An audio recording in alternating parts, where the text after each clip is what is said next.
"You're fired, Malika." The words hung in the air like smoke, thick and choking. Malika stood there in the conference room, her worn flats suddenly feeling heavier than they should.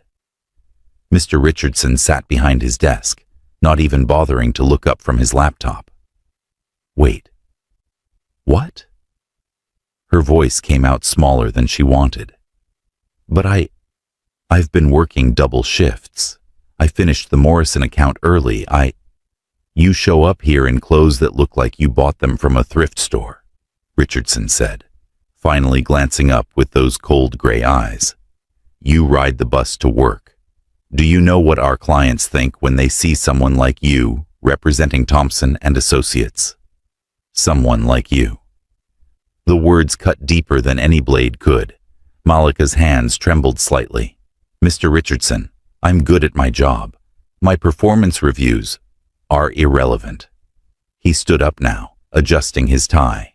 "This company has an image to maintain, and frankly, you're dragging it down. Security will escort you out." The other executives in the room, Mr. Palmer, Mrs. Beck, Mr. Oyelowo, they all looked away. Every single one of them. People she'd worked alongside for 2 years, people she'd helped with their projects, people who'd smiled at her in the hallways. "This is because I couldn't afford the charity gala ticket, isn't it?" Malika's voice cracked, despite her best efforts. "I told you my mother's medical bills. I don't care about your sob story," Richardson interrupted, waving his hand dismissively. "Poor people problems aren't my concern. Now please, leave before you embarrass yourself further." The room spun slightly. Malika had worked so hard, stayed late so many nights, skipped meals to save money, all to prove she belonged here. And now, she turned toward the door, blinking back the burning in her eyes, because she refused to cry in front of these people. But just as she reached for the handle, the conference room doors swung open. "Welcome back. Before we jump in, drop a pin showing where you're watching from. I love seeing how far these stories travel. Today's about Malika, who's about to get fired for the crime of being poor. But trust me, what happens in the next 60 seconds? Pure karma. Hit subscribe and let's get into it." A man walked in. He was different. Sharp black suit, definitely not from any store Malika could afford to window shop at. Dark hair styled back, and eyes that seemed to take in everything at once. Behind him stood 2 other men in similar attire, silent and imposing. "Who the hell are you?" Richardson demanded, his face reddening. "This is a private meeting. Sit down." The man's voice was quiet, but it carried weight. Richardson's mouth opened, closed, then opened again, like a fish gasping for air. "I said sit down." This time, Richardson sat. So did everyone else who'd been standing. The man walked further into the room, his steps measured and calm. His gaze swept over the executives before landing on Malika, who stood frozen by the door. Something flickered in his expression. Recognition, maybe? But that didn't make sense because Malika had never seen this man before in her life. "My name is Dehan," he said, still looking at Malika, but speaking to the room. "And I just became the majority shareholder of Thompson and Associates, as of 10 minutes ago, actually." The silence that followed was deafening.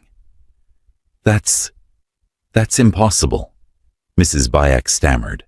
"The shareholders would never—" "The shareholders," Dehan interrupted smoothly, "were very eager to sell once they learned about certain financial irregularities in your company's accounts. Embezzlement is such an ugly word, don't you think, Mr. Richardson?" Richardson's face went from red to white in seconds. "I don't know what you're talking about. The offshore accounts, the falsified reports, the money skimmed from client funds over the past 3 years. Dehan pulled out his phone, tapped it a few times. Should I continue, or would you prefer I send this directly to the authorities? You can't prove anything, Richardson said, but his voice shook now. I already did. Due diligence is wonderful, isn't it? Dahan slipped his phone back into his pocket. But that's not why I'm here. Not entirely, anyway. He turned fully toward Malika now, and his expression softened just slightly. You, Malika Bladen, yes? She nodded, unable to form words. How did he know her full name? You're rehired, Dahan said simply. Effective immediately. Triple your previous salary, full benefits, and you'll report directly to me. Malika's brain struggled to catch up with her ears. What? As for you, Dahan continued, turning back to Richardson. You're fired. Security will escort you out. Try to take anything that doesn't belong to you, and we'll add theft to your growing list of problems. Richardson shot to his feet.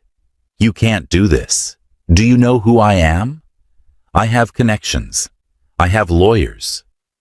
And I have evidence of your crimes, surveillance footage of your affairs with 3 different subordinates, which violates company policy, by the way, and absolutely zero patience for men who abuse their power. Dahan's voice never rose above conversational level, but somehow it filled the entire room. So, I suggest you leave quietly before this gets complicated for you. 2 security guards appeared at the door as if summoned. They moved toward Richardson, who looked around desperately at the other executives. Someone say something, he shouted. Palmer, Oyolowo, anyone? But nobody moved. Nobody spoke. As they escorted Richardson out, him still protesting, still threatening lawsuits and consequences, Malika stood there trying to process what just happened. The other executives shuffled nervously, clearly wondering if they were next. Dahan addressed them without preamble. The rest of you can stay for now, but things will be changing around here. Competence and character matter more than appearance and connections. If that's a problem for anyone, there's the door. Nobody moved toward the door. Good. Meeting adjourned. They scattered like birds, filing out quickly and quietly. Soon it was just Malika and Dahan in the conference room, plus his 2 associates who stood by the entrance like statues. I don't understand, Malika said finally, finding her voice. Why would you do this? You don't even know me. Dahan studied her for a long moment. Don't I? No, she said firmly, despite her confusion. I've never met you before. You're right, he admitted, a small smile tugging at his lips. But I know of you. You helped my cousin last year. Sora? She was interning here, struggling with her project.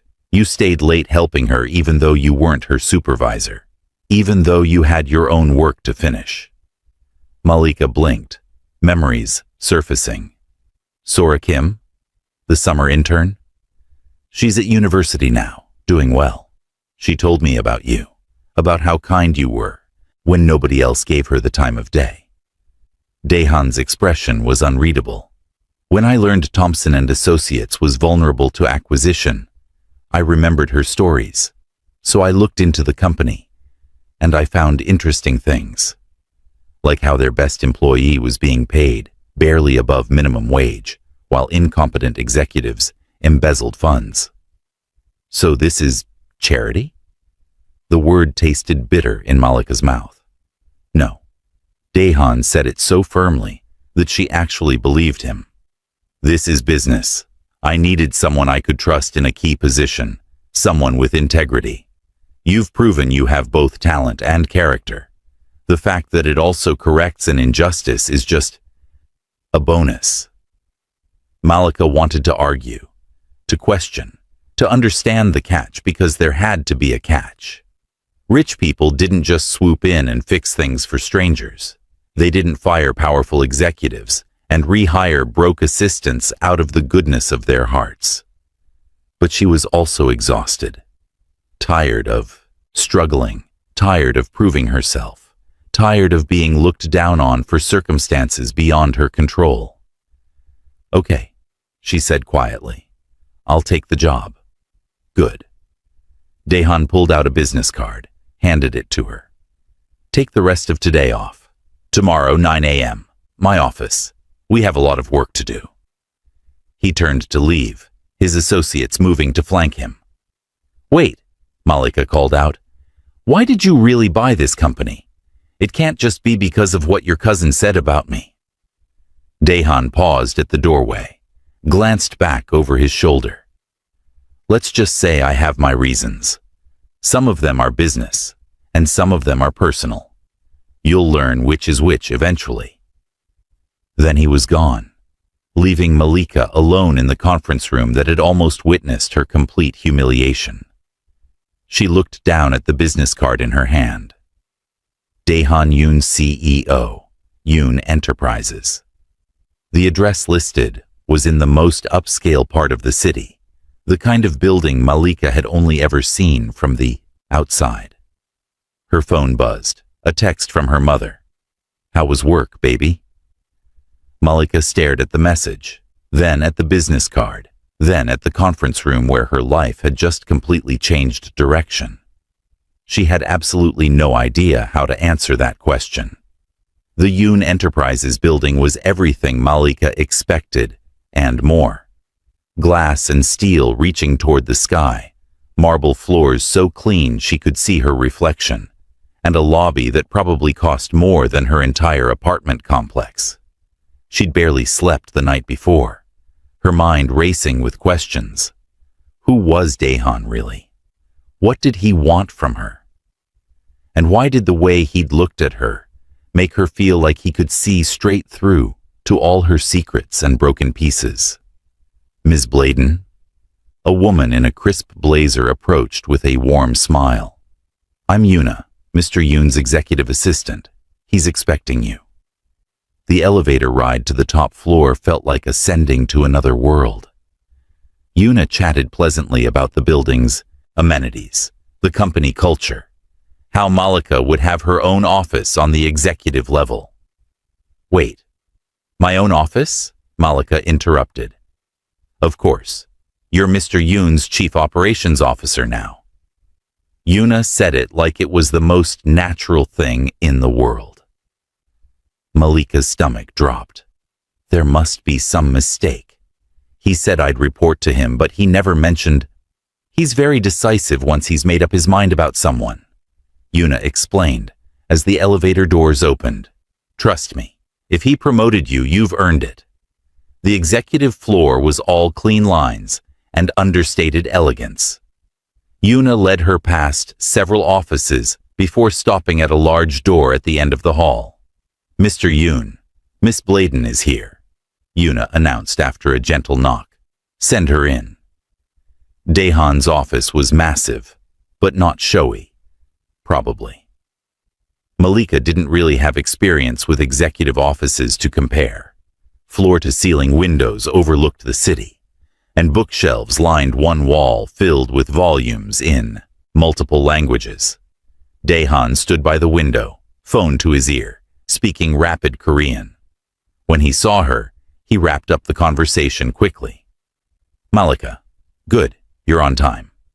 He gestured to a chair across from his desk. "Sit, please. We have much to discuss." She sat, trying not to fidget with her purse strap.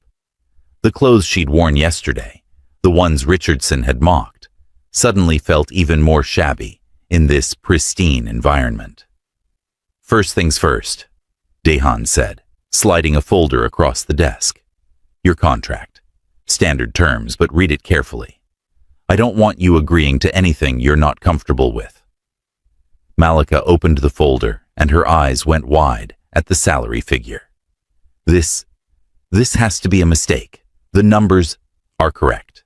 That's the annual base salary, plus performance bonuses, health insurance that covers your mother's medical needs, and a signing bonus to help you catch up on any bills. He said it so matter-of-factly, like he wasn't completely changing her entire financial reality. "Any questions?" About 1 million, but she focused on the most important one. What do you actually want me to do? Help me rebuild Thompson and Associates into something better. Richardson and his cronies ran it into the ground while lining their pockets. We're going to fix it. Properly. Dahan leaned back in his chair. You know the company, you know the clients, and more importantly, you actually care about doing good work. That makes you perfect for this role.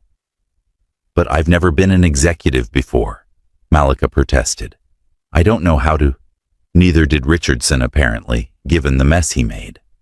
Dahan's tone was dry. You'll learn. I'll teach you what you need to know. Something in his voice made her look up sharply. You're going to personally train me? Is that a problem? Yes. Maybe. Probably. Because the way he looked at her made her heart do strange things it had no business doing. He was her boss now, and rich, and clearly from a completely different world than hers. No problem, she lied. I'm trying to understand why you're investing so much in me. What your cousin said can't be the whole reason. Dahan was quiet for a long moment, his dark eyes studying her face. You're right. It's not the whole reason. Then what is? My family's business is complicated, he said carefully.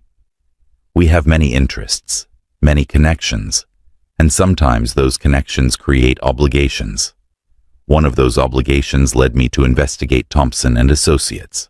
What I found disgusted me. People with power using it to crush those without. So, when I had the opportunity to change things, I took it. It was an answer, but not really. Malika sensed he was holding something back, something important. And, she pressed, and I respect people who work hard, despite difficult circumstances. People who help others, even when they're struggling themselves. People who stay kind when life gives them every reason to become bitter. He held her gaze. You remind me of someone I used to know. Someone important to me. The way he said it, soft and a little sad, made Malika's chest tighten. Used to know? She died, Dahan said simply. Long time ago. But she would have liked you, I think. Before Malika could respond, his phone buzzed. He glanced at it, and his expression hardened immediately. I need to take this. Yuna will show you to your office and help you get set up. He stood, already moving toward the door. Welcome to Yoon Enterprises, Malika. Try not to work too hard on your first day.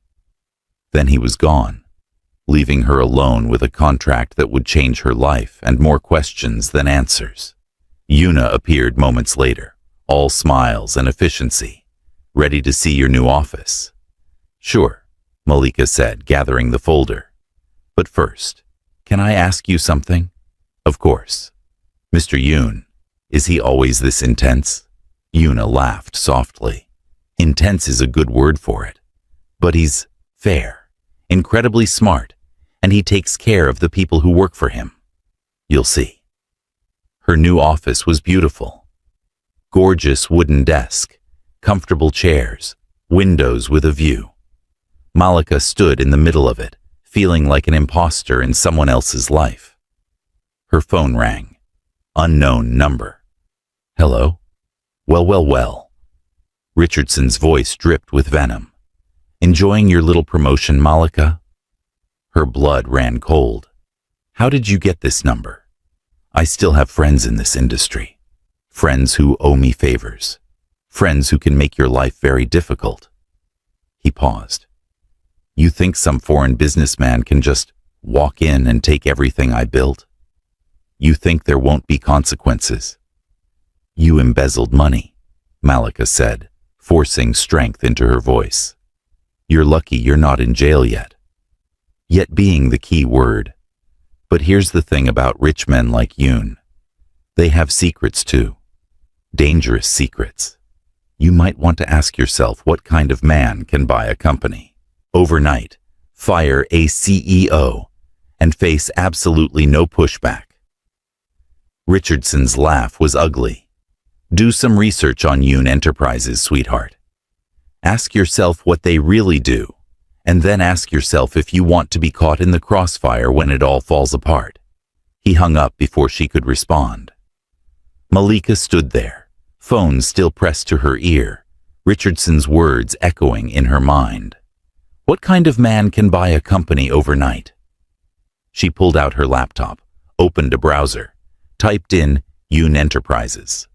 The results were strange. Lots of legitimate business dealings, investments, real estate. But there were gaps too. Questions in forums, speculation about the family's connections in Korea, whispers about things that didn't quite add up. Ms. Bladen? Malika nearly jumped out of her skin. Daehan stood in her doorway, jacket off now, sleeves rolled up to his elbows. Sorry, didn't mean to startle you. He stepped inside, closed the door behind him. Are you settling in okay? Yeah, fine. Just researching. She closed her laptop a bit too quickly. His eyes narrowed slightly. Researching what? The company, Yoon Enterprises. I wanted to understand more about where I'm working now. And? There was something careful in his voice now. And I found a lot of information, Malika said slowly, but also a lot of questions. Things people seem curious about but can't quite confirm. Daehan moved to the window, hands in his pockets. My family's business interests are diverse. Sometimes that creates speculation, rumors. Not all of it is true. But some of it is? He turned to look at her. Some of it. Yes. The honesty surprised her. Richardson called me. Just now. He said, he implied that you're dangerous. That I should be careful. Richardson is bitter and looking for revenge, Daehan said dismissively. He'll say anything to... But is he wrong? Malika interrupted, standing up now. About you having secrets? About your business being more complicated than it appears? The silence stretched between them like a rubber band pulled tight. No, Daehan finally said. He's not wrong about that. Malika's heart hammered against her ribs. So what does that mean? What am I actually involved in here? Nothing illegal. Nothing that will put you in danger. He stepped closer, and she noticed details she'd missed before. A small scar above his left eyebrow, the way his shoulders carried tension, like he was always prepared for a fight. My family has connections, yes. Some of them are unconventional. But everything we do at Yoon Enterprises is legitimate. I give you my word. The word of someone I met yesterday, Malika pointed out. Fair enough. He pulled out his phone, tapped something, then showed her the screen. This is my cousin Sora. Call her. Ask her about me, about my family. She'll tell you the truth. Malika looked at the contact information. You're really okay with me investigating you? I want you to trust me, Daehan said simply. Real trust is built on truth, not blind faith. So investigate all you want. Ask questions. Be smart about this. I'd be disappointed if you weren't. Something about his straightforwardness eased the tight knot in her chest. Okay, I will. Good. He moved toward the door, then paused. For what it's worth, Malika, I meant what I said. I brought you here because you're talented and honest. Whatever else is happening in my world, that part is completely true. After he left, Malika sat down heavily in her new chair. She looked at Sora's contact information, then at her closed laptop, then out the window at the city below. What had she gotten herself into? 3 weeks passed in a blur of meetings, restructuring plans, and late nights at the office. Malika learned quickly that Daehan hadn't been exaggerating about the mess Richardson left behind. Client relationships were damaged, projects were poorly managed, and the company culture was toxic. But slowly, things started to change. She'd called Sora that first week, had a long conversation that left her feeling better but still confused. Sora had been honest. Her family was powerful, yes. They had connections that made some people nervous, sure. But Dahan himself? He's the best person I know, Sora had said firmly. Sometimes he has to make hard choices because of family obligations. But his heart is good. I promise you that. It wasn't a complete answer, but it was enough for Malika to keep showing up, keep working, keep trying to understand this strange new world she'd entered. And Dahan, he was different than any boss she'd ever had. He taught her about business strategy, introduced her to important clients, actually listened when she had ideas. But there were also moments when his phone would ring and his entire demeanor would shift, when he'd have to leave suddenly for meetings he wouldn't explain, when she'd catch glimpses of that harder, colder person underneath the professional exterior. "You're thinking too loudly," a voice said, snapping her out of her thoughts. Malika looked up from her desk to find Jiro standing in her doorway. He was one of Dahan's associates, the ones who'd been with him that first day at Thompson and Associates. Over the past weeks, she'd learned that Jiro was basically Dahan's right hand, loyal, observant, and surprisingly funny when he wanted to be. "Sorry, just reviewing the Morrison account again," she said, gesturing at her screen. "You've reviewed it 4 times already. It's perfect." Jiro stepped inside, closed the door. "Boss wants to see you in his office. Something's come up." The way he said it made Malika's stomach drop. What kind of something? The complicated kind, come on. Dahan's office was more crowded than usual. Besides him, there were 3 other people Malika didn't recognize. 2 men in dark suits and a woman with sharp eyes and a sharper expression. "Malika, thank you for coming," Dahan said, his tone formal, in a way that immediately put her on edge. "These are associates of mine from Korea. They've brought some concerns about Thompson and Associates that we need to address."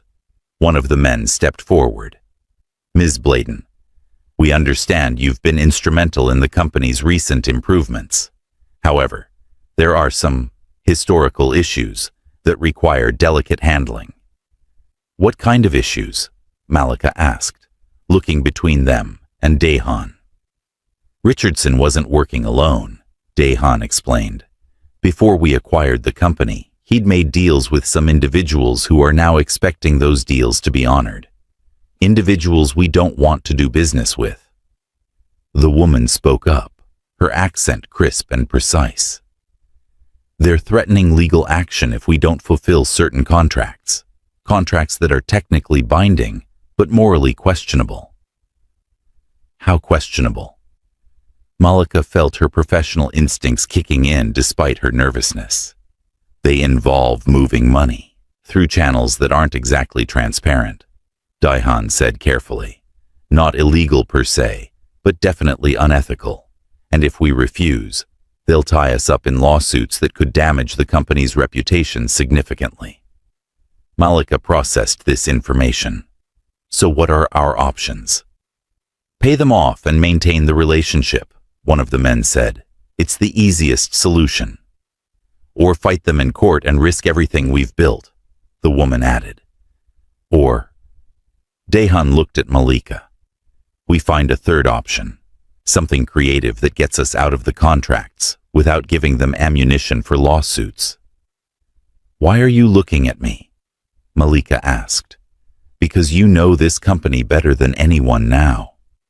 You know the contracts, the clients, the loopholes." He leaned forward. "If there's a way out of this mess, you're the one who'll find it." The pressure of everyone's eyes on her was immense. But Malika had spent her whole life finding creative solutions to impossible problems. How to pay rent when the money wasn't there. How to afford her mother's medicine. How to succeed when everyone expected her to fail. "Give me the contracts," she said, and access to all the communications between Richardson and these people. I need to see everything. The woman smiled slightly. Told you she was smart, Dahan. For the next 6 hours, Malika dove into the documents. It was like putting together a puzzle where half the pieces were missing and the other half were deliberately obscured. But slowly, patterns emerged. Richardson had been sloppy, overconfident, sure that his connections would protect him. He'd made mistakes. Around midnight, Malika found it.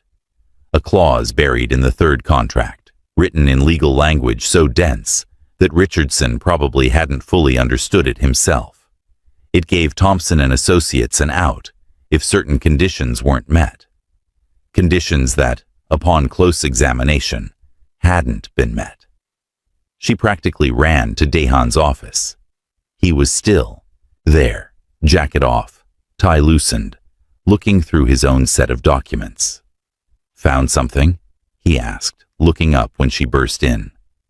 "Found everything," she said, spreading the papers across his desk. "Look at this clause here, and then compare it to the timeline of payments. They missed a deadline. By 3 days. But they missed it.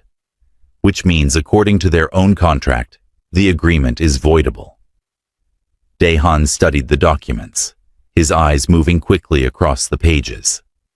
Then he looked up at her, and his smile was brilliant. "Malika Bladen, you're a genius." "I'm really not," she said, but she was smiling too, giddy with relief and exhaustion. "I just know how to read contracts, and I'm too stubborn to give up." "That's exactly what makes you genius," he said, standing up. He reached for his phone, then hesitated. "This information, it's going to make some powerful people very unhappy. Are you prepared for that?" "Are they dangerous?" Malika asked bluntly. "They can be. But they won't come after you directly. That's not how these things work. They'll make noise. They'll threaten. But ultimately they can't fight a contract they themselves wrote." Dahan's expression was serious.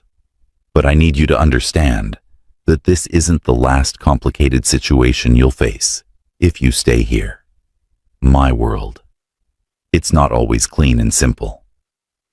Malika thought about her tiny apartment, her mother's medical bills, the years of struggling and scraping by. She thought about Richardson's sneer, about every person who'd ever looked at her, like she was less than because she was broke. "I've never had clean and simple anyway," she said. "At least here, I'm doing something that matters. So yes, I'm prepared." Dahan studied her face for a long moment.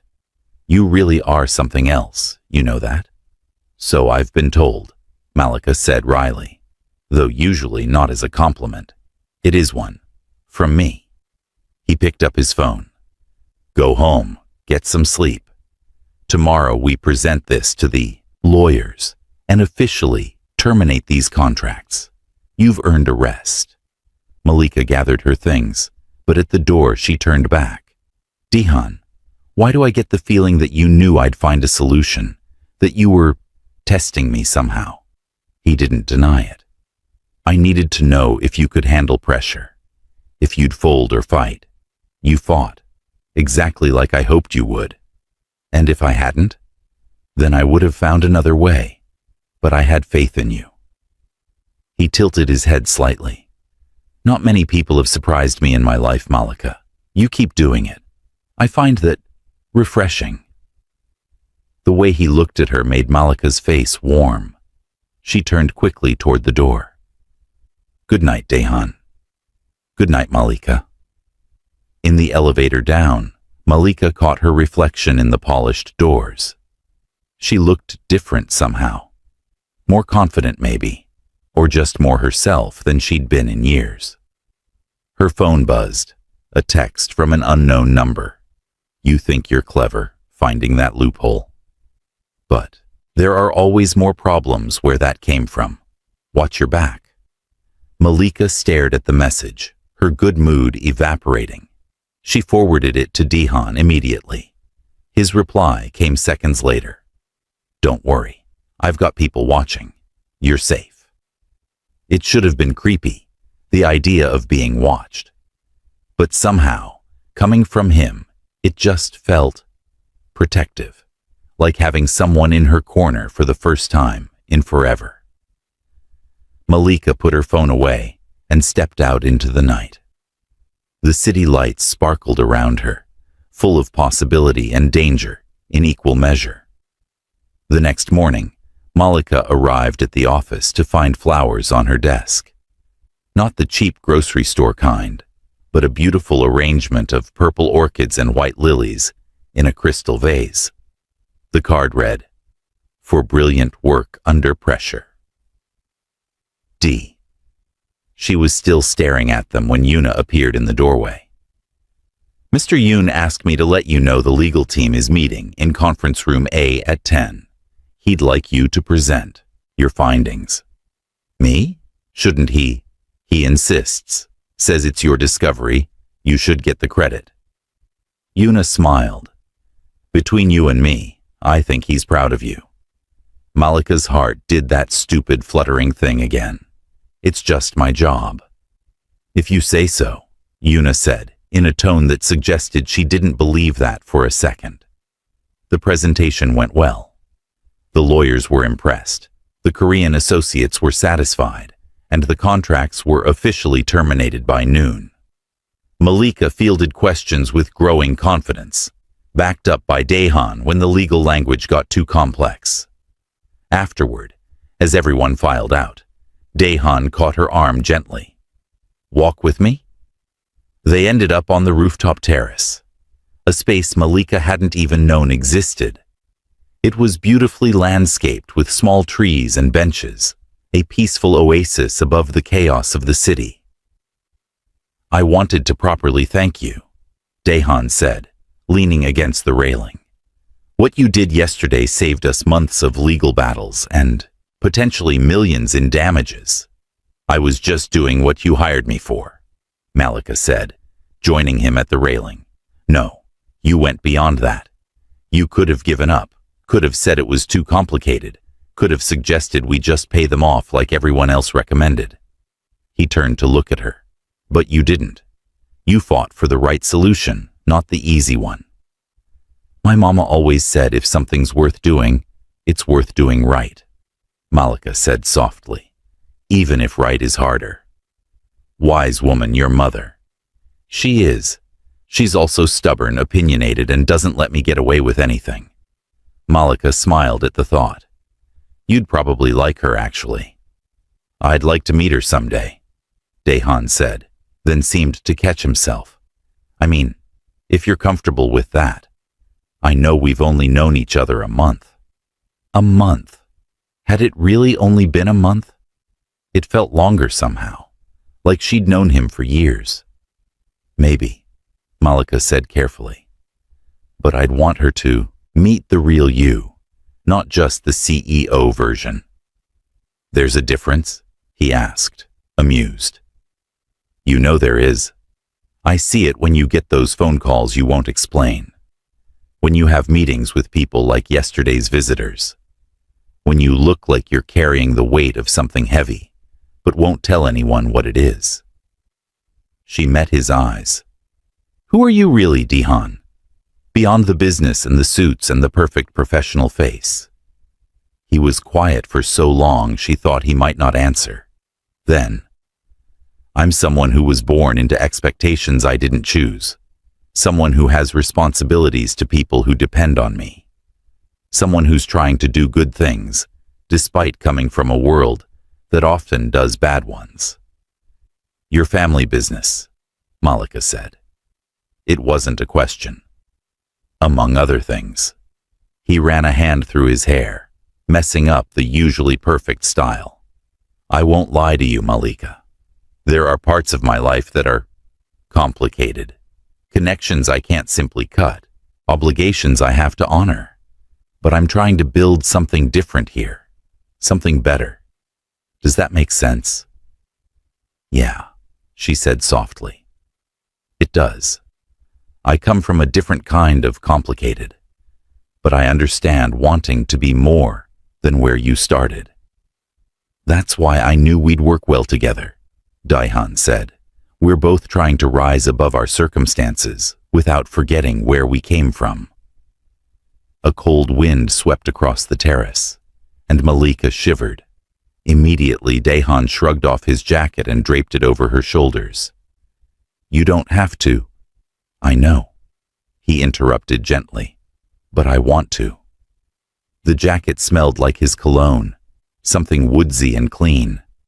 Malika pulled it closer, trying to ignore how good it felt to be looked after for once. Can I ask you something personal? She ventured. Always.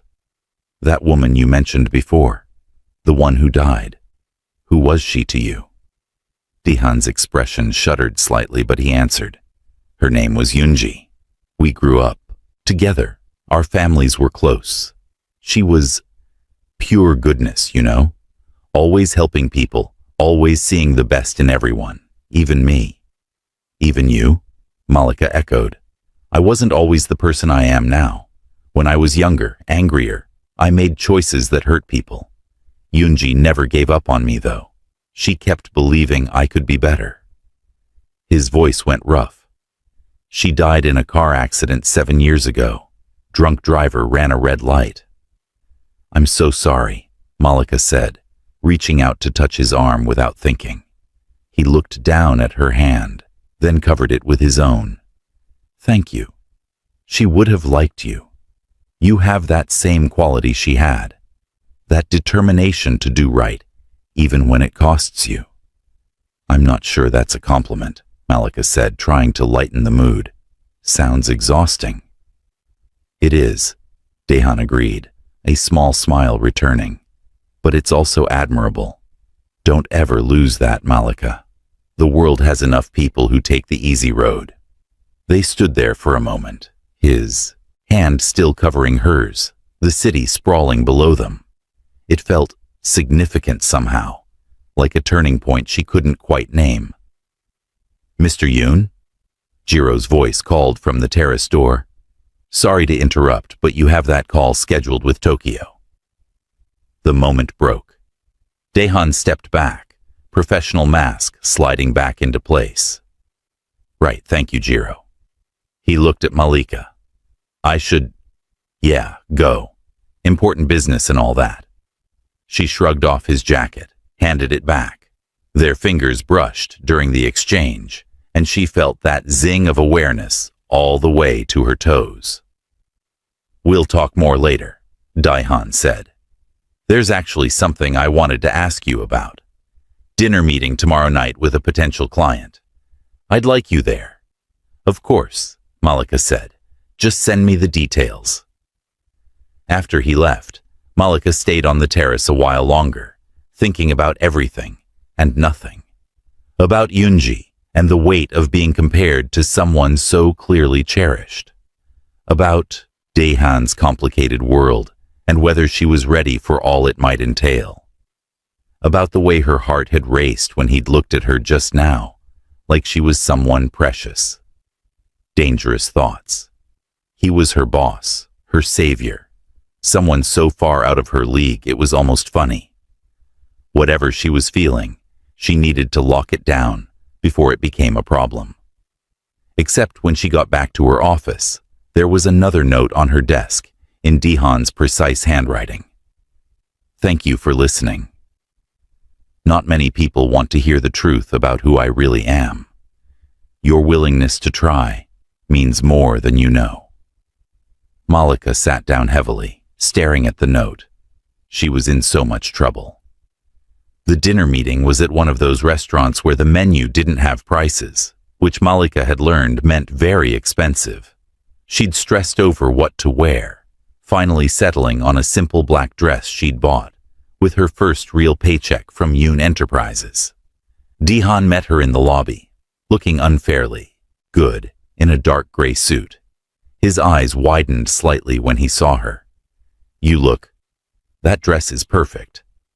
Thanks, Malika said, fighting the urge to fidget. So who's this client we're meeting? Vincent Tanya. He owns a chain of luxury hotels across 3 continents. Very particular about who he does business with. Daehan offered his arm. Ready? The restaurant was everything she expected. Dim lighting, hushed conversations, waiters who moved like dancers. They were led to a private dining room where a distinguished older man stood to greet them. Daehan, my boy, Vincent said warmly, shaking Daehan's hand. Good to see you again. Mr. Tanya, thank you for meeting with us. This is Malika Bladen, my Chief Operations Officer. Vincent's handshake was firm, his eyes sharp. Ms. Bladen, Daehan speaks very highly of your abilities. He's generous with praise, Malika said, smiling. Not from what I hear. Please sit. Dinner was a dance of conversation. Business talk. Mixed. With personal stories. Vincent testing Malika with questions disguised as small talk. She held her own, drawing on everything Daehan had taught her over the past month. You know, Vincent said halfway through the main course, I was skeptical when Daehan told me he'd put someone so new in such a high position. No offense meant. None taken, Malika said evenly. But I see now why he did it. You have the kind of insight that can't be taught, only earned through experience. Real experience, not the kind you get from business school. Vincent smiled. Your perspective on the market analysis was brilliant, by the way. I think we can definitely work together. Relief flooded through Malika. She caught Daehan's eye, and he gave her a subtle nod of approval. The rest of dinner passed smoothly. By the time dessert arrived, the deal was basically sealed, pending contract details. I'll let you two enjoy your dessert, Vincent said, standing. But Malika, one last question if I may. Why work for Yoon Enterprises? Someone with your skills could go anywhere. Malika thought about how to answer that. Because Mr. Yoon gave me a chance when nobody else would, and because I believe in what we're building here. A company that values character as much as competence. Vincent looked at Daehan. Hold on to this one. She's special. I know, Daehan said quietly. After Vincent left, Malika let out a long breath. Did that just happen? Did we actually land him? We didn't land him, Daehan corrected. You did. He was ready to walk away until you made that comment about market diversification. That's what sold him. I was just being honest about what I observed, Malika protested. Exactly. Your honesty is one of your greatest strengths. Daehan signaled for the check. Come on, let me give you a ride home. We should celebrate properly. Celebrate how? Malika asked suspiciously. I know a place. Trust me. She probably shouldn't. Getting into a car alone with her boss, who she was developing increasingly complicated feelings for, was a terrible idea. But she nodded anyway. Okay. The place turned out to be an overlook point at the edge of the city, where you could see the lights spread out like stars below. Daehan parked and they got out, leaning against the hood of his car. This is beautiful, Malika said softly. I come here when I need to think, when the world gets too loud, and I need to remember why I'm fighting so hard to build something good. He glanced at her. Thank you, by the way, for tonight, for the past month, for taking a chance on someone you had every reason to be suspicious of. You gave me a job when I desperately needed one, Malika pointed out. Pretty sure I should be thanking you. No, this goes beyond that now. You've proven yourself over and over. You're not here because of charity or pity. You're here because you belong here. Daehan turned to face her fully. I need you to know that. The intensity in his voice made Malika's chest tight. Why does it matter so much? That I know? Because... He hesitated, something vulnerable flickering across his face. Because I don't want you to leave. And I'm afraid that if you think you're only here because I felt sorry for you, eventually You'll walk away to prove you don't need anyone's help. That's oddly specific, Malika said. Yoonji did that, Daehan admitted. Before she died, we'd had an argument about my family, about the things I was involved in. She said she didn't want to be around me if I wouldn't change, wouldn't walk away from that world. I told her I couldn't, and she left. 2 weeks later, she was gone. Daehan. Malika reached for his hand without thinking. He intertwined their fingers, staring at their joined hands. I've carried that guilt for 7 years. Wondering if I'd just been honest with her sooner, if I'd tried harder to change, maybe she wouldn't have been driving angry that night. Maybe she would have seen the car coming. You can't think like that, Malika said firmly. A drunk driver killed her. Not you, not your argument. Someone else's terrible choice. I know that logically, but feelings don't always listen to logic. He looked up, met her eyes. I guess what I'm trying to say is, don't leave because you think you're just a charity case. And if you do decide to leave, please be honest with me about why. I'm not going anywhere, Malika said softly. Unless you fire me, and honestly, even then, I'd probably argue with you about it. That surprised a laugh out of him. I believe you would. They stood there in the quiet city lights below, stars above, hands still linked. Malika knew she should pull away, should maintain professional distance. But it felt too good, having someone see her clearly and value what they saw. Can I tell you something? She asked. Always. Before you showed up that day, I was starting to believe Richardson was right about me. That maybe I was too broke, too different, too whatever to succeed in that world. Malika's voice went rough. You changed that.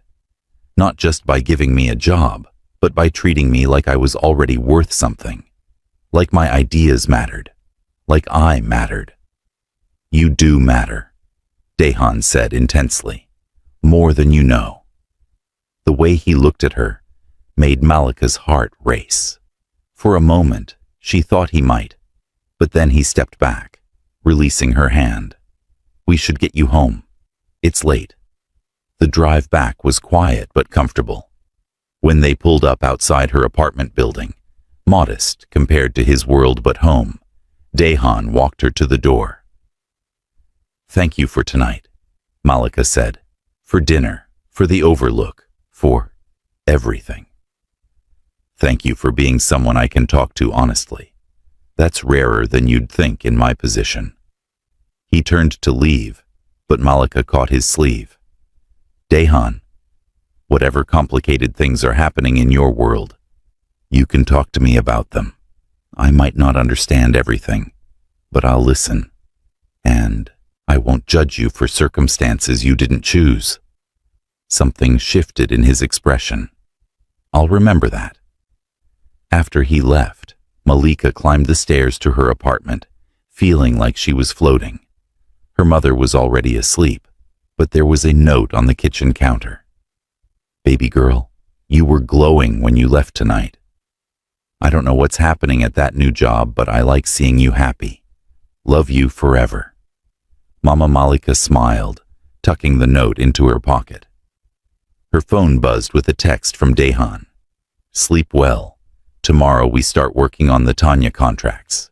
You ready? She texted back. Always. His response was immediate. That's my girl. Malika stared at those 3 words, heart pounding. She was reading too much into it, probably. He didn't mean it that way. But oh, how she wished he did. 2 months later, Malika had settled into her role so completely that she could barely remember what life was like before Yoon Enterprises. The company was thriving under their joint leadership.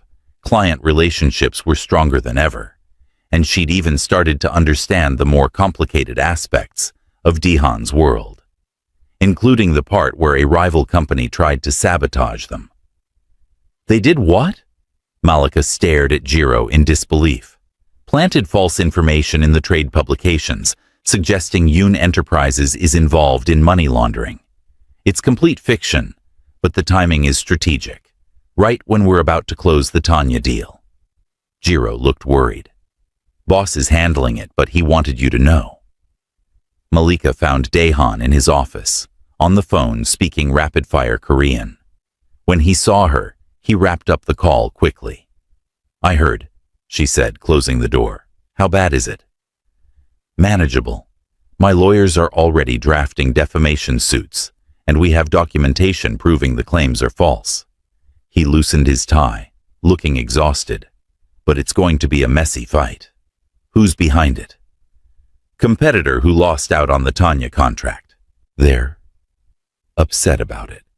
Daehan's tone suggested upset was an understatement.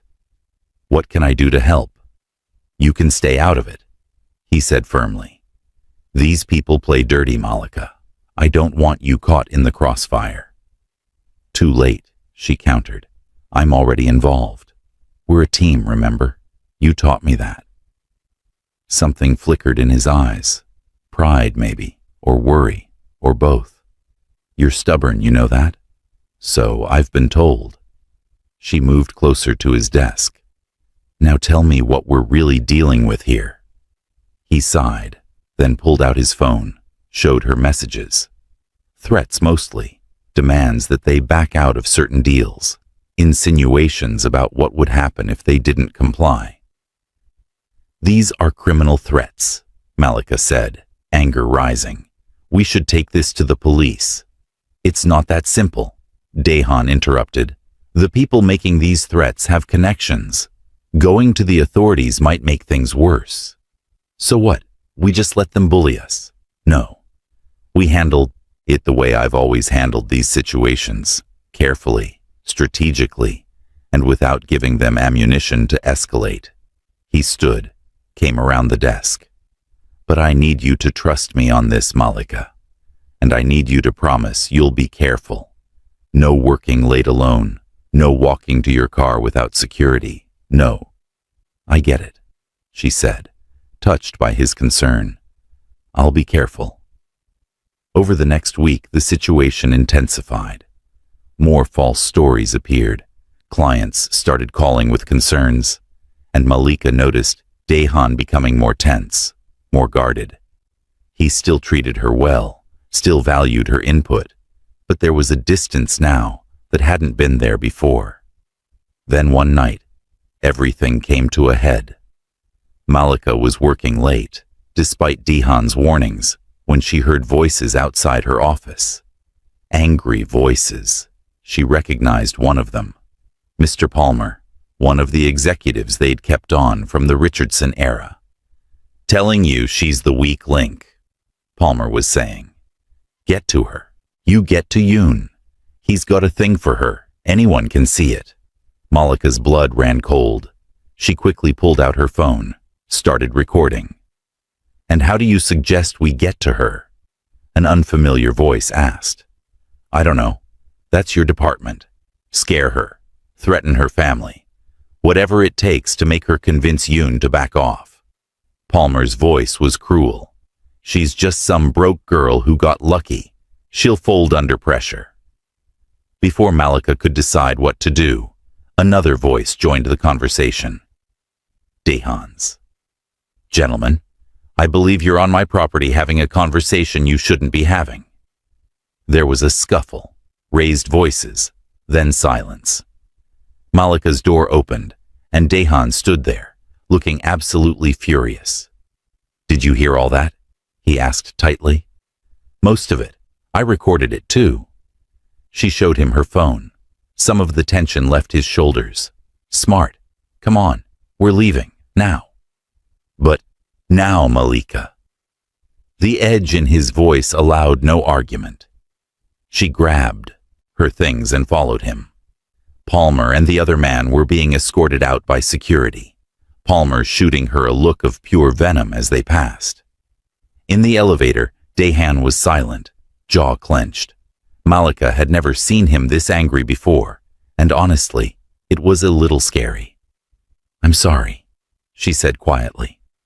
He looked at her sharply. "Sorry for what?" "For staying late when you told me not to. For being, what did Palmer call it? The weak link." "You are not the weak link," Daehan said fiercely. He grabbed her shoulders, not roughly but firmly. "Do you understand me? You're one of the strongest people I know. Palmer is a traitor and a coward, and he'll be dealt with accordingly." "Dealt with how?" Malika asked. "Legally. He'll be arrested for conspiracy and whatever else my lawyers can make stick." Daehan released her shoulders but didn't step back. "But right now, I need to make sure you're safe." The elevator doors opened directly into an underground parking garage. Daehan led her to his car, held the door open for her. "Where are we going?" she asked as he started driving. "Somewhere secure, just for tonight, until I can arrange proper protection for you." They drove in silence through the city streets, eventually pulling up to a building Malika didn't recognize. It was sleek, modern, clearly expensive. "This is your place?" she guessed. "Penthouse suite, most secure building in the city." He parked, came around to open her door. "I know this is uncomfortable, but I promise you're safe here." The penthouse was beautiful, but not showy. Comfortable furniture, warm lighting, huge windows overlooking the city. Malika stood in the living room feeling wildly out of place. "I'll show you to the guest room," Daehan said. "There are clothes in the closet that should fit, toiletries in the bathroom. Make yourself at home." But as he turned to leave, Malika caught his hand. "Wait. Talk to me. What's really happening here? Beyond Palmer and the threats. What are we dealing with?" Daehan was quiet for a long moment. Then he sighed, ran his free hand through his hair. "The truth? I underestimated how far these people would go. I thought my reputation would be enough to keep you out of it. I was wrong." "Your reputation," Malika repeated. "The dangerous parts of your world that you don't talk about." "Yes. So tell me now. All of it. Because if I'm already in danger, I deserve to know why." He looked at her, something pained in his expression. "If I tell you everything, there's no going back. You'll see parts of me, parts of my world, that might change how you feel about me." "Try me," Malika said steadily. So he did. He told her about his family's connections, about obligations that went back generations, about the delicate balance between legitimate business and the shadowy world his relatives operated in. He told her about threats he'd handled, problems he'd solved, choices he'd made that he wasn't proud of. "But I'm trying to build something different," he finished. "Something clean. That's why I acquired Thompson and Associates, why I've been so careful about which contracts we take on. I want to prove that you can do good business without compromising your integrity." Malika absorbed all of this. "And the people threatening us now? They represent the old way of doing things. They want me to fail, to come crawling back to the family with my tail between my legs. They're using you to get to me because they know." He stopped, looked away. "Because they know what?" Malika prompted. "Because they know you matter to me," Daehan said quietly. "More than I probably should let you matter, given our professional relationship and the complications of my world." Malika's heart stuttered. "How much do I matter?" He turned back to her, and the look in his eyes made her forget how to breathe. "Enough that I've been fighting every instinct I have for the past 3 months. Enough that hearing Palmer talk about threatening you made me want to do things I've sworn I wouldn't do anymore. Enough that I brought you to my home, my private space, because I trust you more than almost anyone." "Daehan." She stepped closer. "I matter to you as an employee, or As you know the answer to that, he interrupted softly. You're brilliant, brave, beautiful, and you challenge me in ways nobody else does. Of course, my feelings have crossed professional lines. I've just been trying to be respectful, trying not to put you in an impossible position when I'm technically your boss, and when my world is so dangerous and complicated. Malika's mind raced. Everything she'd been feeling, everything she'd been trying to suppress. He felt it too. What if I don't care about the complications? She asked. You should care. You deserve someone whose life is simple, who can give you safety and stability. I've never had simple, safe, or stable, Malika countered. What I care about is having someone who sees me, really sees me, and values what they see. Someone who believes in me, who trusts me with truth even when it's hard. Someone who makes me want to be braver than I knew I could be. Dihan closed the distance between them, raised his hand like he might touch her face, then dropped it. I can't ask you to accept this life.